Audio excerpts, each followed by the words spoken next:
오늘 사도신경 강의 7번째 시간입니다. 하늘에 오르사 전능하신 하나님 우편에 앉아 계시다가 그 부분을 보도록 하겠습니다.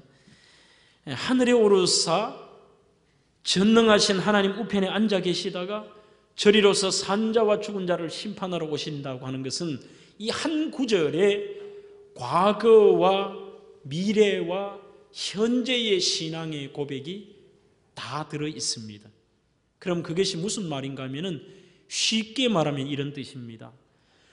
과거에 예수님께서 우리를 위하여 이 땅에 오셨고 그 예수님이 나를 위하여 십자가의 고난을 받으셔 십자가에 못 박혀 죽으셨고 그 예수님이 십자가에 죽으신 지 완벽하게 죽으신 다음에 완벽하게 3일 만에 다시 살아나셨고 부활하신 예수님이 이 땅에 40일 계시다가 하늘나라로 승천하신 그 사건의 과거의 사건을 나는 믿습니다.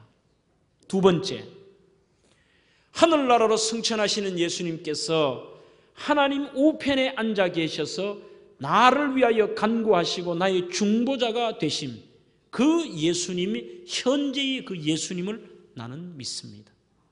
세 번째는 하늘나라 우편에 계시던 그 예수님이 장차 하나님이 정하신 때에 이 땅에 영광의 모습으로 다시 오시는데 그분은 우리의 심판주로 오실 것입니다라는 미래의 예수님을 믿는다. 그 과거, 현재, 미래의 예수님에 대한 고백이 바로 이 한 절에 다 들어있는 것입니다. 여러분들 예수님이 하늘에 승천했다고 하니까요, 또 자유주의 신학자들이나 과학을 좀 안다고 하는 사람들이 이렇게 얘기합니다. 아이고 말도 안 된다.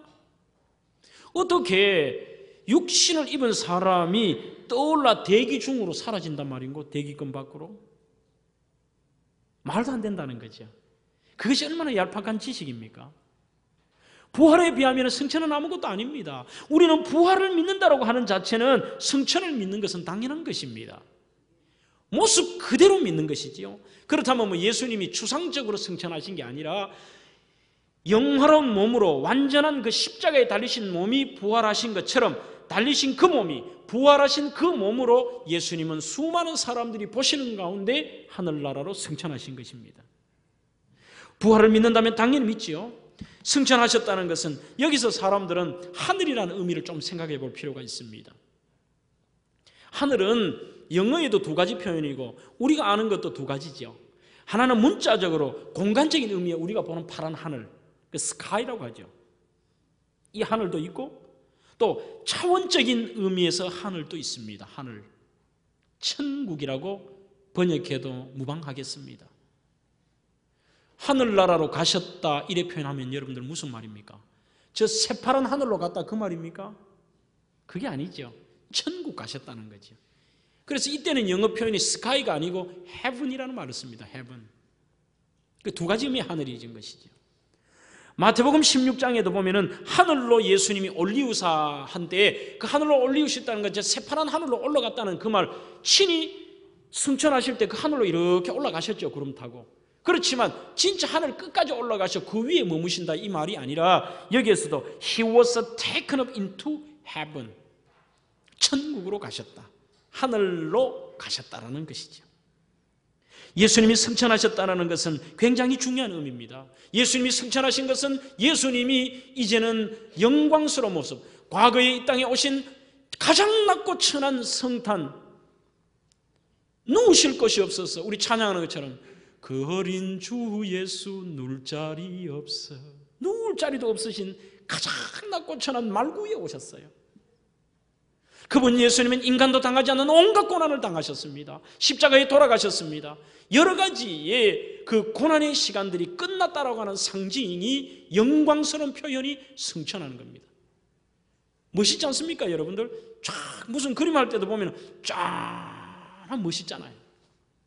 예수님의 고통이 끝나고 승리를 상징하는 것이 승천입니다. 에베소서 1장이나 빌립보 2장에 보면은 모든 사람으로 그리스도 앞에 무릎을 꿇게 하셨다 그랬습니다. 그 상징이 승천하신 것입니다. 우리 예수님의 승천은 이 땅에서 우리 모든 성도들의 승천, 우리 모든 성도의 승리를 상징하는 사건입니다. 그렇다면 그 예수님이 승천하셔서 지금 뭘 하고 계시냐 이것이죠. 그 예수님은 승천하셔서 오늘도 하나님의 우편에 앉아 계신다 그랬습니다. 그 우편이라고 하는 것은 상징적인 의미죠. 이스라엘 백성에게는 우편은 다른 의미입니다. 오른쪽 하면 능력입니다. 오른쪽은 권능을 의미하고요, 오른쪽은 승리를 의미합니다. 하나님의 우편에 앉아 계셨다고 표현하는 것은 예수님이 권능과 영광의 자리에 계신다는 것이죠. 그러면 거기에서 주님이 하시는 일이 무엇입니까? 바로 하늘에 계시기에 로마서 8장 26절로 27절에도 아버지께 중보의 위치, 우리와 하나님 사이의 중보자가 되신다 그랬습니다. 하나님과 우리 사이를 화목시키시고 하나님과 우리 사이에 내가 알지 못하는 것을 주님이 이 시간도 우리를 위하여 기도하고 계시다는 거예요. 그 예수님은 이제는 우리를, 오늘 본문에 뭐라 그랬습니까? 히브리서에서 예수님이 가장 좋은 우리의 중보자십니다. 그 이유는 예수님은 우리가 겪으셨던 것을 다 겪어보셨어요. 우리가 겪었던 것처럼 배고픔도 겪어보셨고 연약함도 겪어보셨고 주님도 때로는 울기도 하셨고 사람의 문제가 뭔지를 다 알고 계셨어요. 그래서 그 예수님은 요한복음 15장 13절로 14절에는 바로 우리의 친구가 되신다는 겁니다. 어디 세상 신이 사람과 친구가 됩니까? 세상의 어떤 신도 사람과 친구가 되지는 못합니다. 성경 한 군데 한번 찾아봅시다. 요한복음 15장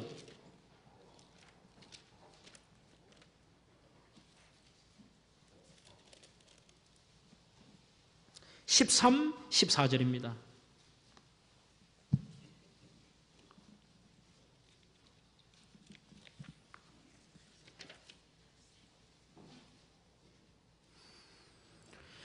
요한복음 15장 13, 14절 다 같이 읽습니다. 시작. 자기 목숨을 버리면 이에서 더 큰 사랑이 없나니 너희가 나의 명하는 대로 행하면 곧 나의 친구라. 아멘. 중보자라고 하는 뜻은, 보혜사라고 하는 것은 어떤 의미냐? 변호사라는 뜻입니다. 그러나 그 나의 변호, 기분 좋지 않습니까? 예수님이 하나님 앞에서 나의 변호자가 되어주신다는 거예요. 예수님이 하나님 앞에서 나의 보호자가 되어주시고 나한테 뭐 하면, 아이고 하나님요, 그 이유가 있습니다. 내가 겪어보니까 지금 아파할 것입니다. 하나님 앞에 변호자가 되어주시는데 그 변호자 예수님이 우리의 뭐가 됐냐면은 하나님의 명하신 대로 그 명을 따르고 특별히 예수 믿는 자에게는 예수님이 요한복음 15장에 친구가 되어주신다 그랬어요. 세상의 어느 신도 피조물이 감히 신하고 친구라는 말을 할 수가 없습니다. 예수님은 정말 히브리서 오늘 본문에도 그렇게 얘기했습니다. 예수님은 이 땅에 오셔서 우리가 겪을 것을 다 겪어보셨어요. 그래서 우리의 친구처럼 우리의 아픔을 아시고 함께 하시죠. 1819년 아일랜드 더블린이라는 곳에서 명문 트리니티 대학을 졸업한 조셉 스크리븐이라고 하는 분이 있습니다. 이분의 운명은 세상 표현으로 하면 기구한 운명의 사람이었습니다. 1840년에 아일랜드 처녀와 약혼을 했는데 너무 괜찮은 아가씨였어요. 예쁘고 인생에 대해서 그 아가씨와의 그림을 그리고 있는데 결혼 하루 전에 이 아가씨가 그만 물에 빠져 죽어버렸어요. 뭐 그 아가씨가 자살했는지 아니면 빠져 죽은지 모르겠는데요, 아마 익사를 했다는 거 보니까 뭐 불의의 사고로 죽은 것 같습니다. 1845년에 25살이 된 이 조셉이 과거를 잊자고, 여기 있으니까 잊지를 못하는 거예요. 과거를 잊자고 캐나다로 이민을 갑니다. 거기에서 두 번째 약혼자를 만나서 약혼을 하는데 이 여인 역시 결혼을 며칠 앞두고 결핵으로 그만 죽어버립니다. 두 번 다 그런 일을 당한 거예요. 그때 바로 이 조셉 스크리븐이 깊이 주님을 묵상하게 됩니다. 내 이 삶의 모양은 주님은 아신다. 온갖 고난을 받으신 주님은 내 지금의 형편을 아시겠지? 그때 주님이 그와 함께하고 오늘 본문의 말씀 요한복음 15장 저와 여러분들이 읽었던 13, 14절에 예수님은 나와 친구가 된다는데 위로를 받게 됩니다. 그래서 그는 캐나다 온타리오 포토호프라는 곳에 거기에서 정착을 하고 가난하고 병든 자들을 위해서 사는데 나중에는 사람들이 그 사람의 별명을 지어줬어요. 선한 사마리아인 조셉 스크립턴. 또 어떤 사람은 성자라는 것이지. 그 사람에게 노년에도 또 문제가 생깁니다. 1857년에 아일랜드에 남겨두고 온 어머니가 깊은 중병을 앓고 있습니다. 어머니에게 가려고 해도 갈 형편이 되지 않습니다. 그때 이 조셉 스크리븐이 어머니에게 귀한 편지를 써요. 시에 편지를 쓰는데 그 편지의 내용이 아마 여러분들 다 아실 거예요. 이걸 바로 우리가 부르는 찬송가 가사예요. 죄짐 맡은 우리 구주 어찌 좋은 친구인지요. 어머니 걱정 근심 무거운 짐을 우리 주님께 맡기세요. 시험 걱정 모든 괴로움 없는 사람이 누굴까요? 부질없이 낙심 말고 기도 주님 앞에 드리세요. 이가 진실하신 친구, 이 같은 진실하신 친구는 우리 찾아볼 수 없습니다. 천국에서 나를 위하여 기도하시는 그 예수님은 우리의 약함을 아시는 분이십니다. 그 약함을 아시는 주님에게 어찌 우리가 아니 아뢰겠습니까? 어머니, 제가 여기서 갈 수는 없지만 오늘 우리의 진정한 친구 되시는 하늘나라 하나님 곁에 계시는 예수님에게 어머님의 약함을 위해서 나도 기도하고 어머님도 기도하자는 거예요. 그것이 여러분들 조셉 스크립턴이 짓는 걸 우리가 오늘 또 부르고 있지 않습니까? 세상의 신과 우리 예수님은 다릅니다. 여러분들이 사도신경을 그냥 고백하지만 바로 하늘에 오르사 하나님의 우편에 앉아 계시는 그 분은 바로 나의 친구 되시는 분, 나의 변호자가 되어주시고 나를 위해 기도하시고 나의 약함을 체휼하지 아니하시는 분이 아니라 내 모든 걸 아신다는 거예요. 그래서 우리는 그분 앞에 때를 따라 돕는 은혜를 얻기 위해서 담대하게 나갈 수 있는 게 우리의 축복인 것입니다. 예수님이 변호자가 되어주셨기 때문에 하늘에서 오늘 우리 예수님은 나를 위해 기도하시고 내가 울 때 주님 같이 우시고 내가 기뻐할 때 주님 같이 기뻐하시고 내가 주님 앞에 아뢰일 때에 내 약함을 아시오니 그 기도를 들어주신다 그랬어요. 부질없이 낙심하지 말라는 거예요. 기도들이 아뢰나는 것입니다. 그분이 하늘나라 하나님의 우편에 계시사 너를 위하여 기도하고 있고 너의 약함을 알고 계신다. 이게 여러분들 단순한 사도신경의 고백이 아니라 얼마나 우리에게는 위로가 되는 소망인지 모릅니다. 우리 그 찬송가 1, 2, 3절 다 할 수는 없고 2절만 한번 할까요? 뜻을 생각하면서 2절만 한번 찬양합시다. 487장 찬양입니다.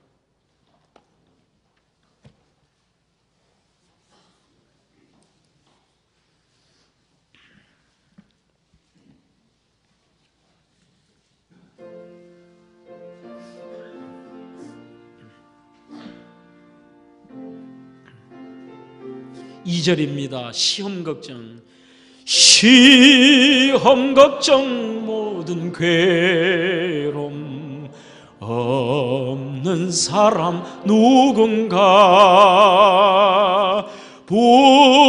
부질없이 낙심 말고 기도 드려 아뢰세. 이런 진실하신 친구 찾아볼 수 있을까? 우리 약함 마시오니 어찌 아니하렐까? 할렐루야. 하나님의 우편에 앉아 계시사 오늘도 나의 약함을 아시고 그분은 나를 위하여 기도하고 계십니다. 한번 따라하겠습니다. 하나님은 지금 이 순간도 장창수를 사랑하시고 나의 변호사가 되어주신다. 할렐루야. 세 번째, 저리로서 산 자와 죽은 자를 심판하러 그 예수님은 이 땅에 하나님의 정하신 때가 되면 오신다 그랬습니다. 예수님의 재림은 학술 용어로는 파루시아라고 하는 말입니다. 파루시아. 그러나 이 파루시아란 말이 영어 단어에는 안 나와요. 재림은 믿지 않는 자에게는 무슨 말인지 모릅니다. 이 재림은 종말과 같은 의미로 생각하기도 합니다. 그러나 파루시아라고 하는 말은 예수님을 띄워놓고는 생각할 수 없는 말입니다. 예수님을 띄워놓고요. 예수님이 이 땅에 심판주로 다시 오신다는 거예요. 초대교회 때는 십자가와 부활, 예수님의 성육신보다 가장 그들에게 중요한 것이 바로 예수님의 재림이었습니다. 희망이 없잖아요. 희망이. 어떤 희망이 있습니까? 온갖 고난을 받습니다. 예수 믿는다는 사실 하나로 사자의 밥이 되기도 합니다. 물에 삶겨 죽기도 합니다. 화형을 당하기도 합니다. 찢어 죽이기도 합니다. 단두대 이슬로 사라지기도 합니다. 무슨 의미가 있습니까? 그래도 그들이 변치 않게 믿음을 지킬 수 있고 믿음의 용기를 얻었던 이유는 다시 오실 주님, 부활의 주님이 다시 오신다는 거예요. 그분 예수님 다시 오실 때 나는 내 썩어질 육신, 오늘 내가 이렇게 비참하게 죽는 것 같아도 내 육신은 그분 오실 때 내 육신도 건강하게 부활한다는 거죠. 예수님은 구름 타고 가신 대로 이 땅에 하나님의 때가 되면 다시 오신다는 겁니다. 언제인지는 아무도 모릅니다. 예수님은 언제 오신다 그걸 정한 건 무조건 이단입니다. 하나님이 모른다고 그랬는데요. 심지어 표현을 예수님 자신도 모르신다 그랬는데 요즘은 감히 인간이 안다고 그래요. 어느 교회에서 무슨 교리를 가르친다는 책자를 하나를 더 했는데 그걸 보니까 예수님이 2000 몇 년 XX가 그때 오신대요. 이단이죠.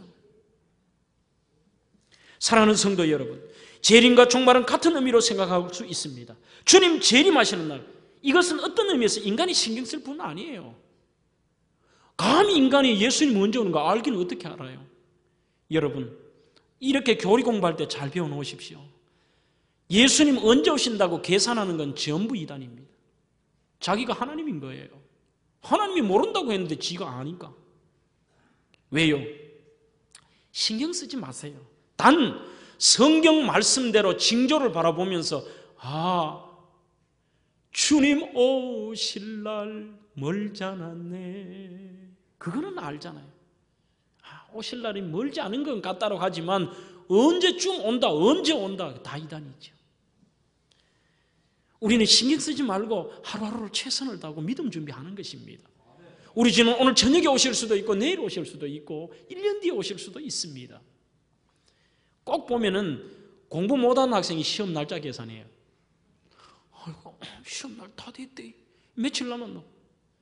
꼭 시험 날짜도 대학도 보면은 꼭 보면은 공부 못하는 학생이요 교수한테 자꾸 물어봐요. 저도 이렇게 보면은 대학에서 요즘 강의를 하잖아요. 밤에 해보면은 꼭 공부 못하는 애들이 뭐예요? 교수님 리포트는 언제까지 냅니까? 교수님 시험 언제 치십니까? 칠 때 되면 치지. 제 마음이죠. 공부나 과제를 부지런히 하고 준비된 사람은 그 문제될 거 없어요. 언제든지 과제 내라 하면 내면 되죠. 내면은 시험 친다 하면 준비된 대로 치면 되는 거예요. 이단은 자기들이 온전한 신앙을 준비하지 못했기 때문에 그걸 포장하기 위해서 언제 온다라고 정하고 자기들 방식대로 하는 거죠. 언제든지 주님 오시든지 상관없습니다. 그게 최고의 믿음이에요. 주님 오늘 밤에 오시든지 내일 밤에 오시든지 언제든지 좋습니다. 말은 그렇게 하면서도 속으로는 예수님 경상도 말로 째매만 기다려 주이소. 지금 오시면 제가 조금 부끄럽습니다. 우리는 늘 준비하는 거예요. 분명히 주님이 저리로서 산자와 죽은 자를 심판하러 오신다고 고백하고 있습니다. 이 예수님의 재림과 종말에도 오늘 이 교리 시간이니까 제가 좀 잘못된 것을 몇 가지 소개합니다. 첫째는 실패적인 종말론이 있습니다. 실패적인 종말론과 재림론이 뭔가 하면은 이거는 예수님이 소위 말해서 심판주가 아니라는 거예요. 예수님도 메시아가 아니라는 것입니다. 이런 걸 주장하는 사람이 누군가 하면 여러분들 오늘 좀 놀라실지도 모르는데 세계적인 성자라고 하는 알버트 슈바이처 박사가 이 주장을 합니다. 그 사람이 인간적으로는 아프리카의 가난하고 병든 사람을 많이 애쓰고 도와주고 사랑의 사도였습니다만 그의 주장하는 신학은 이단입니다. 알버트 슈바이처 박사의 박사 논문이 종말론에 대했었는데 예수님도 인자라고 하는 그 누군가를 다시 올 거를 보고 기다렸다는 거예요. 잘못되었지요. 예수님도 메시아가 아니라고 얘기했다는 거죠. 탁월한 좋은 사람 같지만 그는 분명히 예수를 믿지 않은 이단이었습니다. 우리나라 이일선이라고 하는 목사님이 과거에 그 슈바이처 박사님을 아프리카로 가서 많이 도와드렸어요. 그분이 한국에 와서 증언한 내용을 본 적이 있는데 뭐라고 해놨는가 하면은 알버트 슈바이처 박사는 그리스도인이 아니래요. 그리스도인이 아니고 오히려 그는 불교도에 가깝다는 겁니다. 여러분, 겉모양을 가지고 평가하지 마세요. 신앙은 여러분들 착한 걸로 구원받는 게 아니죠. 그분이 거기에서도 오늘 들려오는 소문은 우리가 들기는 성자입니다만 굉장히 흑인들에게 모질게 했던 것도 많대요. 그걸 우리가 잘했다 못했다는 좋은 거는 좋은 대로 받아들이십시다. 그분의 장점이 참 많습니다. 그러나 그분이 주장했던 예수님의 재림과 종말에 대해서는 다 엉터리입니다. 요즘도 수많은 신학교가 미국에서도 수천 개가 있습니다만 대다수의 신학교가 엉터리를 가리키고 있습니다.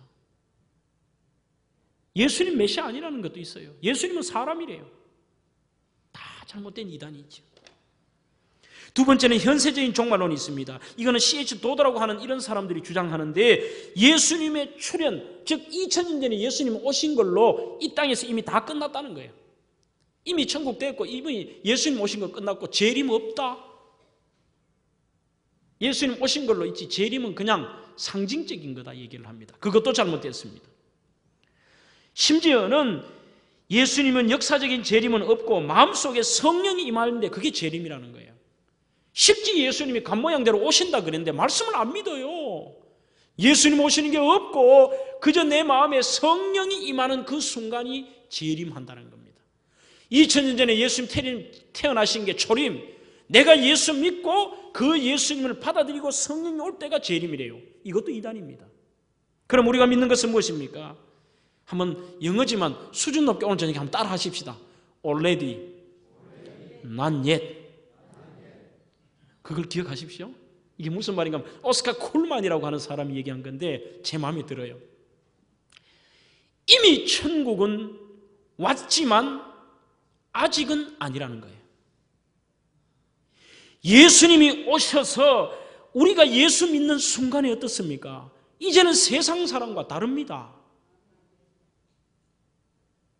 세상 사람들이 누가 뭐라 그래도 우리는 지금 세상 사람과는 달라요. 세상 사람들은 없으면 절망이고 고난당하면 죽음이고 그 사람들에게 있어서는 물질의 유무, 건강의 유무, 권력의 유무 여러 가지 것이 조건이 됩니다. 우리는 그렇지 않죠. 예수 믿는 순간에 우리는 이미 마음의 천국을 얻잖아요. 기쁨으로 살고 감사함으로 살고 세상 사람 날 부러워 아니하여도 나도 역시 세상 사람 부럽지 않네. 부러우십니까? 안 부러우시죠? 그게 천국이에요. 내 주 예수 모신 곳이 그 어디나 하늘나라 초막이나 궁궐이나 할 것 없이 예수 모시고 사는 마음으로 예수를 믿고 입으로 시인하고 그분을 주인으로 모시고 사는 순간 우리는 이미 이 땅에 already 천국을 경험하고 사는 겁니다. 표정은 천국 아니신가요? 천국이라는 천국. 그러나 이것이 완벽하지는 않습니다. 때로는 좌절하고 이 땅에는 고통입니다.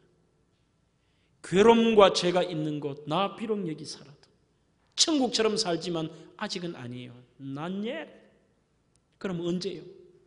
우리 예수님이 가신 모습대로 이 땅에 다시 오실 때에 그때의 주님의 심판주 영광의 주로 오실 때에 우리에게는 진정한 그 순간이 완벽한 천국이 되는 거예요. 우리는 그걸 믿습니다. 예수님은 실지 재림하십니다. 예수님은 실지 재림하시는데 믿는 자에게는 상급의 심판으로 믿지 않는 자에게는 멸망의 심판을 하시기 위해서 이 땅에 예수님은 다시 오십니다. 히브리서 9장 27절에도 한 번 죽는 것은 사람에게 정하신 것이요 그 후에는 심판이 있다 그랬습니다. 그러면은 여러분들 우리 예수 믿는 사람에게는 평가의 시간일 수도 있습니다. 하나님은 공의 하나님이십니다. 사랑의 하나님이십니다. 믿지 않는 자에게는 멸망이지만 그렇다고 여러분들 이 땅에 그것 때문에 우리는 소망이 있어요. 지금 예수 안 믿어도 잘 살 수 있습니다. 죄인이 더 잘 됩니다. 못된 사람이 더 출세합니다. 그러나 아파하지 마세요. 반드시 예수님의 심판의 날이 있습니다. 그것이 하박국의 주제입니다. 우리는 하나님의 심판의 어두운 쪽을 너무 생각하지 마세요. 그것도 공부 안 하는 아이는 시험 기간만 되면 막 얼굴이 침울한 길에, 공부를 많이 하고 준비한 학생은 오히려 시험이 기다려집니다. 그래, 시험 쳐서 내가 익히고 내가 준비한 걸 마음껏 막 실력 발휘하고 싶은 거죠. 이게 재림을 기다리는 성도입니다. 믿는 자에게는 천국이고 믿는 자에게는 상급인데, 불신자에게는, 우리 믿는 자에게는 우리 예수님께서 1달란트, 2달란트, 5달란트처럼 우리가 한 것대로 평가받을 날이 있습니다. 그러나 믿음의 백성에게는 그 날이 기대돼야 됩니다. 이 심판의 날, 주님 오신 날은 심는 대로 거둡니다. 지금은 심는 대로 거두지 못할 때도 있습니다. 문제 있는 사람, 사악한 사람, 사기꾼이 오히려 잘 살 때도 있습니다. 그거 부러워하지 마세요. 언젠가는 하나님 앞에 다 평가를 받습니다. 녹음기와 카세트가 어떻습니까? 켜놔놓으면 숨소리까지 다 들립니다. 우리는 하나님 앞에 언젠가는 카세트처럼 다 내 삶이 말하는 것까지 다 평가받을 날이 있습니다. 예수 믿는 자는 두려워하지 마십시오. 오히려 사모하십시오. 단 우리가 로마서 13장 13절 말씀처럼 낮에와 같이 단정히 행하고 이 땅에서 말씀대로 그렇게 살아야 하는데 살지 못한 부분이 있을 수 있습니다. 죄를 짓기 때문에 멸망하지 않습니다. 죄를 회개하지 않기 때문에 멸망을 당합니다. 회개하지 않는 것은 반드시 하나님의 심판이 있습니다. 때로는 우리가 실수하여 죄를 지을 때라도 하나님 앞에 철저하게 형식적인 회개가 아니라 나의 철저한 회개와 돌이킴이 있다면 그 나의 회개한 죄에 대해서는 심판이 없는 줄로 믿습니다. 주님께서 심판하러 오십니다. 이 심판은 우리에게는 기다림의 시간들입니다. 사모함의 시간들이 되어야 합니다. 과거에 이 땅에 오셔서 승천하신 주님을 나는 믿고 지금 이 순간도 나의 변호자와 친구가 되어주시고 나를 위해 기도하시는 그 예수님을, 하나님의 우편에 계시는 살아계신 예수님을 나는 믿고 장차 이 땅에 가신 모습대로 다시 오실 그 예수님을 바로 우리는 믿음의 주로 고백하는 것입니다. 오늘 여러분들 이 재림을 소망하시면서 하루하루 기쁨으로 또 정말 준비된 마음으로 여러분들의 삶을 살아가시기를 주의 이름으로 축원합니다.